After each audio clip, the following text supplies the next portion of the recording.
and gentlemen. It's me again, Kurt Ranowski, publisher of YANKE News, and coming to you from the world-famous Parkway Diner on this Monday, the year of our Lord, March 17th, 2025. Now, there are so many little things I want to get through first, if you'll bear with me here. So first, I want to remind you, Tina Peters, keep up the pressure, keep up the pressure.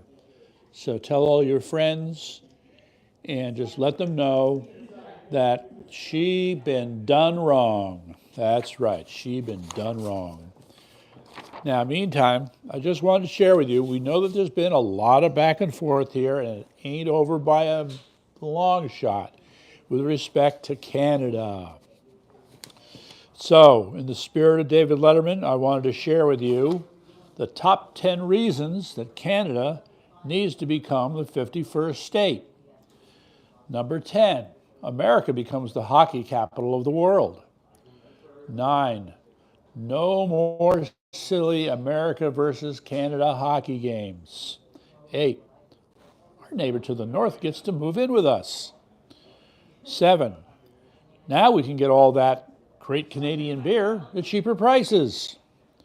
6, we get to merge NPR and the Canadian Broadcasting Corporation. They're not very different to begin with if you know anything about that. 5, no more loonie. Well, loonie's Canadian money. 4, the map will now look really cool. 3, Canada becomes the largest state in the nation. Gavin Newsom will be pissed. And then again, Governor of Alaska too. 2, those Canadian grizzly bears can visit us anytime they like. And then, of course, the number one reason that Canada should become the 51st state of America, Trump will stop making fun of them. So there you go. So I thought you might appreciate that. Meantime, where do I start with these other things? Oh, yes, there were a couple of headlines that I saw today, and these were, you could tell that they didn't get it right, so I had to fix it. All right. So the headline actually said, Google improves AI image generation. It's correct to say that Google improves fraudulent image generation. And then the other one, of course, is Google creates AI with higher quality information. That would be incorrect. It's higher quality hallucinations, because they have not solved the hallucination problem. So, of course, the hallucinations can only get better. Meantime, the other part I wanted to get to here, I don't want to pick on these people, but I've got to. All right, there's a gentleman named Michael Lewis who is an author who's written a number of good books. I think one that was kind of popular was The Next Thing. He writes these kind of pop culture books that are more of an economic turn sometimes. Anyway, he just came out with a book called Who is the Government? And he was interviewed on CNBC so they could plug his book. It was really disturbing to listen to this guy. Talk about Pollyanna. Talk about someone who talks naive. This was astonishing. It is obvious that Mr. Lewis does not understand Doge, does not understand fraud, waste, and abuse in government. He'll give it lip service, but it's not his top concern. You know, he's trying to find a way to defend the existing bureaucracy. So, bad job, Mr. Lewis. Meantime, as much as I admire a gentleman named Peter Zeihan, who's what you call a geopolitical economist, he is really kind of running off the rails here. He pretends that he's objective, but it's obvious that he does not like Trump. And what's happening here is, as the administration is moving along and all these various issues coming along, I find that he's becoming increasingly glib about serious issues, and his understanding of them is not very good. And in fact, I was shocked at some of the statements that he made with respect to the U.S. Constitution. He doesn't understand the Constitution. He understands a lot of other things, but not that. Nope. No, no, no. Sorry, Mr. Zeihan, sorry. Now, my theme for the week, see, I have to admit, the last few weeks I have struck a rather, well, negative tone, okay? And this week the theme is a time to kill. And it's simply the recognition that, at least in my opinion, we seem to be edging closer and closer to a series of events that will produce more violence. I would say that that's true in America. Now, you could say by contrast, things are beginning to look up in the Ukraine-Russia conflict, and I'd be inclined to agree. I mean, we're certainly getting the indication that Putin really wants to resolve this, or at least beginning to see, you can, at least what I'm seeing when I see him, the body language, it's kind of like he knows he has to do it. So the problem, of course, is going to be what the terms and conditions are, and that's what we're in the middle of. Who gets to control the nuclear power plant? Where will the border lines be? Will there really be a minerals deal, etc.? So, yeah, so there is this, then, and the other problem has been we've seen the incredibly poor press coverage of the attacks on the Tesla dealerships around the country. Now, the question is, how far will they go? How much more of this could go on? My question, I mean, I made this point previously. If you've been following any of this, the fact of the matter is, even though Doge has started to begin to suck some of the life out of the deep state, you still have a lot of people with resources who can cause a lot of damage. And right now, because Elon is right over the target, they're attacking his business interests, which I would find to be unacceptable, but that's what they're doing. So there's that. We've seen the events around the pro-Hamas rally at Columbia University. That is a concern, okay?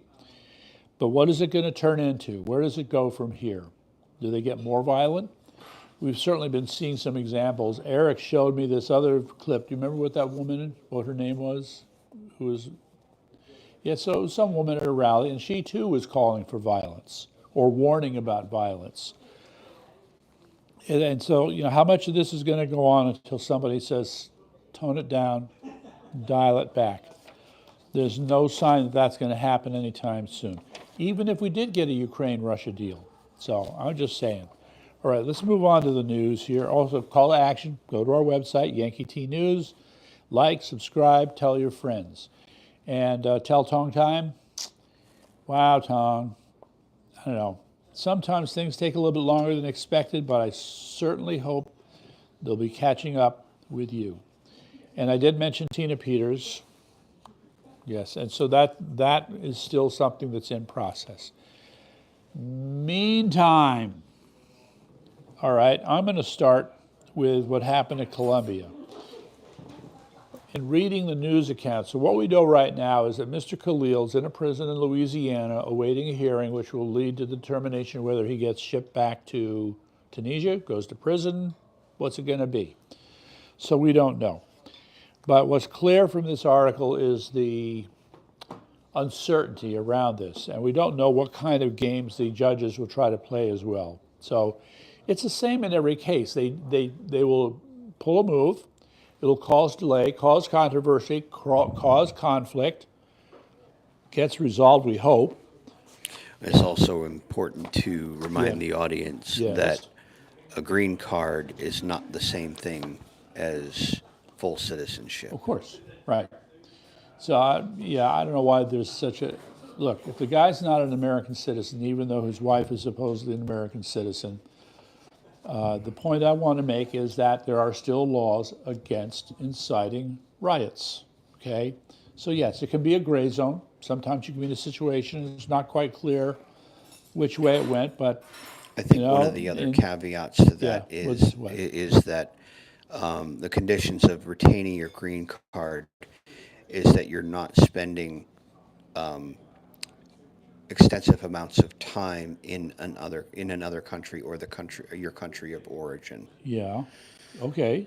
So, and the point is that if it has been suggested that he has been spending time in foreign countries, or I think his country of origin, that exceed the statute of limitations okay. for the green card and I that see. sort of thing. All right. Yeah, so there was all kinds of stuff to get sorted out here concerning his future fate. Meantime, the tariffs. Yeah. The way President Trump keeps blowing hot and cold on this, I am left speechless. All right. But we do see, I mean, people are trying to position themselves. So there's this article I found about how supermarkets are trying to, position themselves according to what they think will be tariffed and what will not be tariffed. Let's just say there's confusion right now. And my sense is it's going to play out and get resolved because, as one observer pointed out, the ultimate objective that President Trump has is literally for fair trade. You send us $1 million of stuff, we'll send you $1 million of stuff, tariff free, all right? That's the deal, and maybe he'll get there someday. I have a couple other articles here. All this stuff with these judges going after him, including the one that has to be impeached. Bagus. Yeah, anyway, okay, I really need to move on here. All right. Waiting in the wings, ladies and gentlemen. I think this is the big one. This is the big one, all right? It is the AUTOPEN scandal. Now, I find it very interesting. First comes the news that the pardons and other significant orders were never signed by Biden. And what we're going to have trouble establishing was that he ever even knew about them, okay? So was all of this done in the back room without the knowledge of the president, all right? If that becomes established, the rules of the game are going to change, okay? And so true to form with respect to the media, this piece of information comes out, and then you have somebody else coming out trying to downplay it and say, oh, it isn't so bad. Obama did this and Obama did that. And other presidents used AUTOPENs in the past. It's been there since Truman. First comes love, then comes marriage, then comes Biden in the AUTOPEN carriage. Okay, an AUTOPEN carriage. I have no idea what that looks like, and nor I want to. So I think we're going to find, or my prediction is that this is going to go the route of where all those pardons get nullified, and boy, oh boy, what a mess that's going to be. And it's called Pass the Popcorn. Now, meantime, this other thing here, I just want to show you this picture, see if you can see it. All right, so this article, have I got that in the right position there? Remember, I'm Yes, the king you do, of, sir. all right, king of low production values, ladies and gentlemen. Okay, so that's a big barge, and the Chinese are building a bunch of these. And would you like to know what that barge is? That's right, it's an invasion barge intended for the beaches of Taiwan. Ain't that lovely? All right, so here's another picture, just so you can see that, give you a sense of the scale of it. I don't think you can see any people in that picture. Yeah, no, there's nobody in the picture, but there. Oh, so now we'll go to the diagram. Okay, so if you look at the diagram, or if you want to do that, thanks. So you can see that there's a bridge. The bridge is what, 386 feet, something like that? That's a long bridge, okay? And if you know anything about the beaches on the west side of Taiwan, they are shallow, okay? So clearly a design like this solves all kinds of problems, all right? So you're able to bring the barge in. Those are called spuds, those things in the mud, and you use those to hold the barge in place, offload, right? Tide comes up, pull up the spuds, and you go about your business. Rinse and repeat. So, yeah, I just find this amazing. We're watching this slowly unfolding disaster before our very eyes. It's just incredible. Anyway, so there's that. Then there's this other one here. So Kim Strassel, if anybody remembers her, she's a columnist. She writes for the Wall Street Journal. And she did a piece on dismantling USAID. So she's taken the information the last few weeks and kind of wrapped it up into a nice little summary here, making clear what DOGE is finding as they go through USAID. The part that I think is important to keep in mind here is that they are being very methodical about this, okay? So when they bring their information forth in the form of a report or whatever, they're going to dot all the I's and cross all the T's. These guys are getting away with nothing. That's my take on it. All right. Now, there's another thing here. I don't know, for you people, for all you geopolitics nerds out there, Britain and Russia have had a long and mysterious relationship. But here, the point is being made now that Britain has become the most ardent critic and enemy of Russia. And why that is, it's anybody's guess, but that's the story, and that's right here. So Keir Starmer does not disappoint in terms of what they expect to do. Now, of course, when you look at the other countries like France and Germany or Italy, they may not be quite so strident about going after Russia. Yet at the same time, because America is withdrawing support for NATO of all kinds, material support, organizational support, leadership, somebody's going to have to fill that void. Is it going to be Britain who's going to lead NATO? We will see. Okay. Now, so here we have this article here. Just put it up. Russia plays hardball over the Russia-Ukraine deal. So I think the title may be exaggerating just a little bit. They're hard at work, coming up with what, it's weird. The way they talk, it's like a divorce settlement, splitting up the assets, if you will. Okay, there have been mixed accounts here. So have all the people, all the Ukrainian soldiers in Kursk been kicked out? Is it true that there are 30 NATO soldiers in that group that's was trapped in Kursk, kicked out of Kursk, let out of Kursk? Yes. Is that breaking? Well, it's as of today. What's that? Uh-oh. We have an update. Stop the presses. Stop the presses. We have an update. Yes. Trump has just tweeted, I guess, earlier today. Who did? Our president, Okay. Donald Trump, Yes. tweeted on Truth Social Yes. that Biden has a security detail of 18. Hunter Biden has Okay. a security detail of Not 8. anymore. He's just taken the security detail away from Hunter Biden. And he was in All right. and he was in South Africa, of all Right. places. Yeah, well, Despite telling a court that he was bankrupt and couldn't pay, he's now at a lavish resort in South Africa. Well, he must have a lot of good friends, right?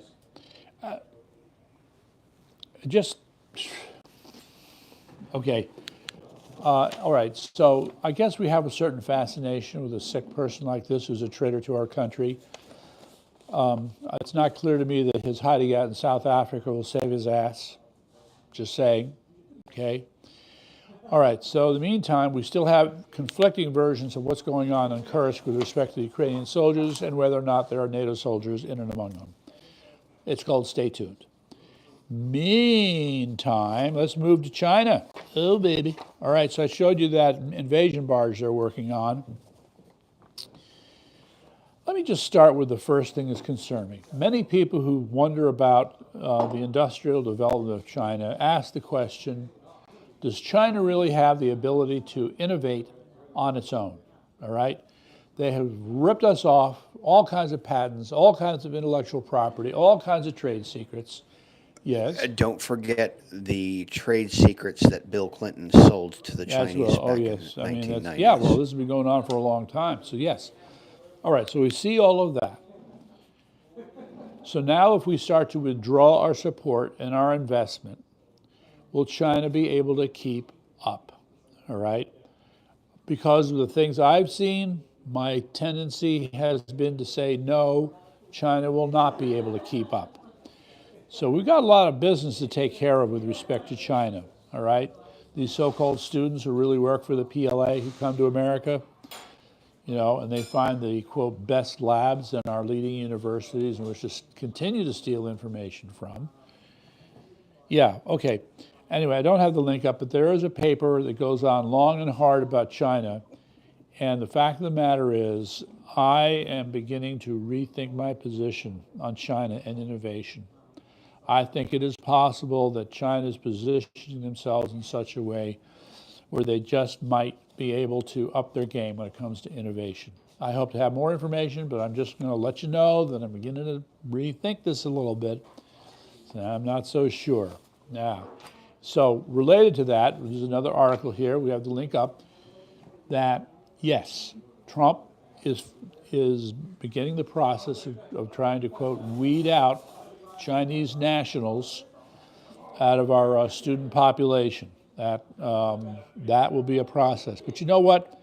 Here's the thing that gets me. I don't know what the story is, but anybody who's followed it knows there is some unbelievable number. It's like 40 or 50 pot farms in the woods of Maine owned by the Chinese government, okay? And Governor Mills, whatever that stupid bitch's real name is a part of it. Nobody said anything. Nobody's doing anything about it. It just seems to go on for some reason. So I'm still hoping that there will be some action taken against all of that. It would be easy to do, but they haven't done it. Now, okay, Chinese pot farms in Maine sounds like a problem, all right? Chinese nationals ripping us off left and right sounds like a problem. Meantime, right here at home, we've got a different problem. His name is Sam Altman. You may or may not have heard of Sam Altman, but he's sort of the leading figure, the godfather of artificial intelligence in America, runs a company called OpenAI. So he's been one of the pioneering people to introduce what we lovingly know as ChatGPT. All of this said, okay, there's a running lawsuit. It's been going on for, what, a year and a half, 2 years now even. A number of people have sued OpenAI, and being sued on a class action basis because, for all intents and purposes, what they have done is take all existing human knowledge that is written down, and they have fed it into this monster called ChatGPT. So the large language model that they created was based upon taking a lot of copyrighted material and not compensating anybody. They just took it. So that should be an obvious violation of copyright law. Well, not in the eyes of OpenAI, okay? So there's a lawsuit, and of course the concern for Mr. Altman is that if he is found guilty of having violated copyright law in order to take all this information, yeah, they'll be bankrupted. They won't be able to do what they're doing.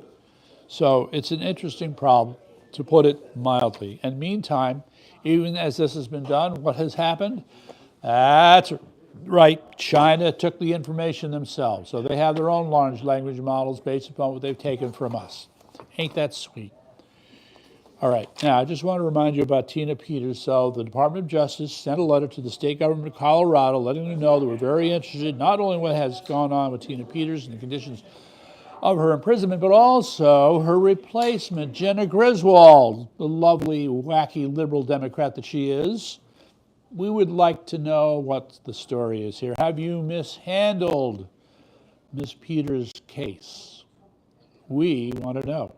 And guess what, guys? When the federal government wants to know, they're going to find out. So this will be interesting.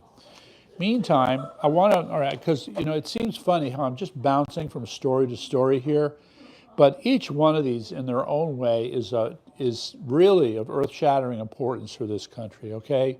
So you have this thing with what's happening with Tina Peters.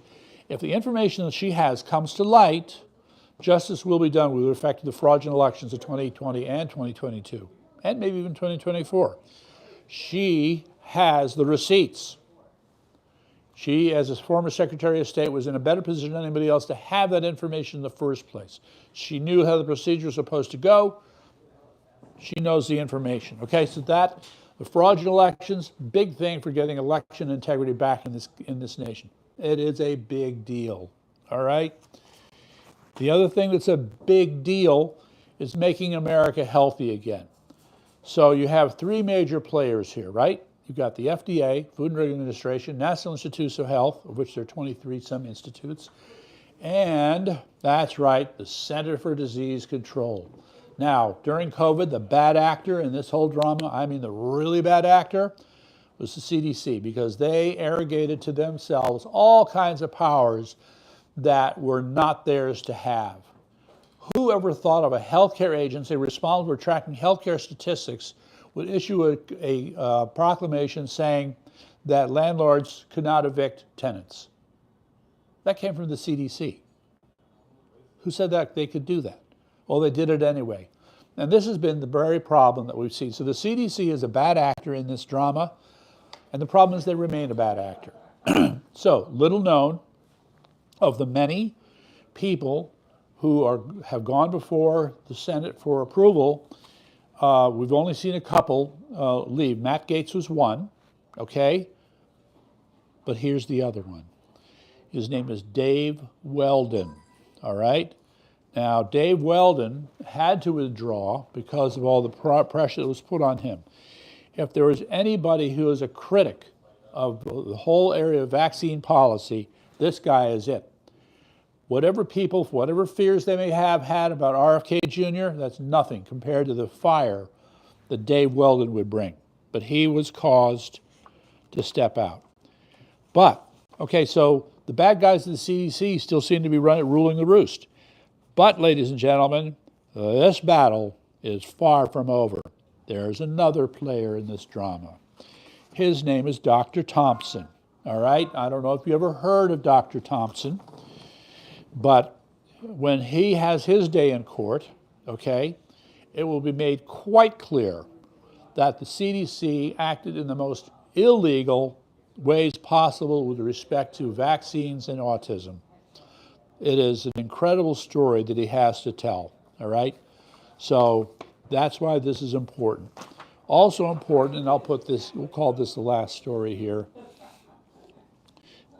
Bees suffer mysterious catastrophic loss. From time to time, we hear of a whole bunch of bees dying off suddenly and in large numbers. Fortunately, it's not a global event. Fortunately, there are a lot of geographically isolated populations. And what would happen typically, for example, is that beekeepers in New Zealand or Australia will send hives into America or Europe, wherever there's been a collapse, and that way they can rebuild it. But still, it's a serious issue, and I encourage you to learn a little bit more about beekeeping. So read the article. And so until then, see you next week.